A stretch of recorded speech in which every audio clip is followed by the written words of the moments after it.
I think most singers at some point have experienced tension, especially in their higher notes. This tension, also known as constriction, can leave a singer feeling strangled with their notes sounding tight and narrow. So what's causing all this muscular stress, and more importantly, how can we sing our high notes with more freedom? I've got all the answers coming right up. Sound check. Check 1, check 2. Hello everyone, welcome back to Voice Essentials. And if you're new here, g'day, my name is Dr. Dan and I'm a contemporary singing voice specialist. It's my job to help you realise the full potential of your singing voice. And I do that here on YouTube at least twice a week with new videos designed to develop your voice and improve your sound. So take a quick moment to hit the subscribe button and the bell icon so that we can see each other more often and talk about our mutual love for singing. Today we are going to discuss and workshop that pesky pest known as singer's tension, or what some vocal pedagogues refer to as constriction. I think most of us can relate to those notes, often found at the top of our range, that feel like they're almost strangling us as we sing. The term constriction is taken from the label constrictor, which refers to the group of muscles that assist with swallowing. The primary role of the constrictor muscle is to direct and move food and fluid down into the esophagus. Now, Dr. Scott McCoy, in his celebrated book, Your Voice, An Inside View, goes on to explain that the constrictor muscles wrap around the posterior of the pharynx, connecting to the cricoid and thyroid cartilages, hyoid bone, stylohyoid ligament, mandible, and skull. While they are intended by nature to assist with swallowing, narrowing the pharynx to help direct food into the esophagus, they are also important in the concept of the open throat for singing and speaking. Maximal opening is only achieved through the release of tension in the constrictors. And that's the key point right there. You can only make an open throat by learning to release the muscular tension of the constrictors. But as we already know, that's easier said than done. Sound check.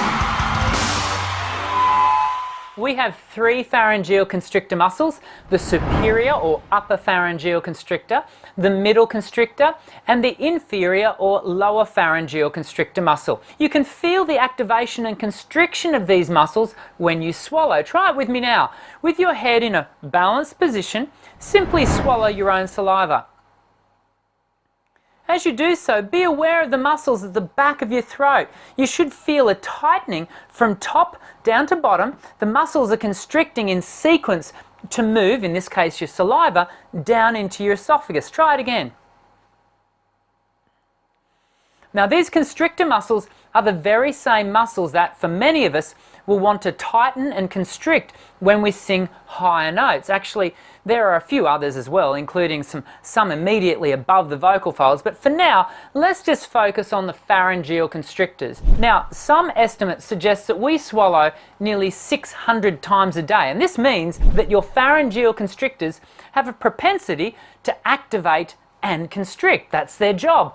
So when we start to sing, for many of us, the constrictors will trigger, causing a narrowing of the pharynx, the same space that we often want to be broad and open to achieve warmer and fuller vocal tone. I want to take you through a couple of helpful exercises that will workshop better control of your pharyngeal constrictors.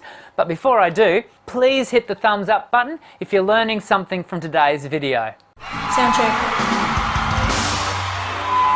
Now, it's not only high notes that activate the pharyngeal constrictors. Uncontrolled loud singing will also cause these muscles to initiate. So as we work through the following exercise, I want you to ensure you are only using a middle of the road volume, neither loud nor soft.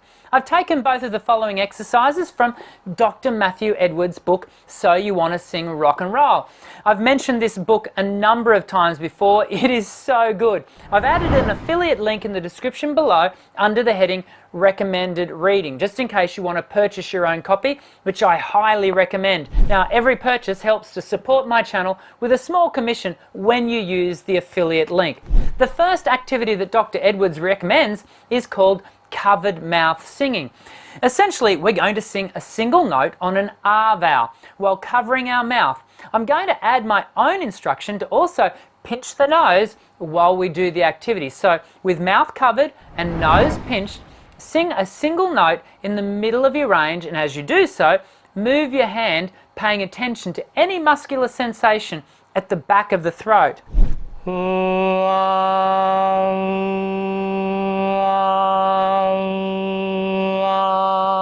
What did you experience? Do it a few more times and aim for a free and open pharynx. Once you've got a free and open throat, start singing with the same setup over a 5-note scale. Oh, and also be sure to keep your tongue in behind your bottom front teeth. Don't let it pull back into the pharyngeal space.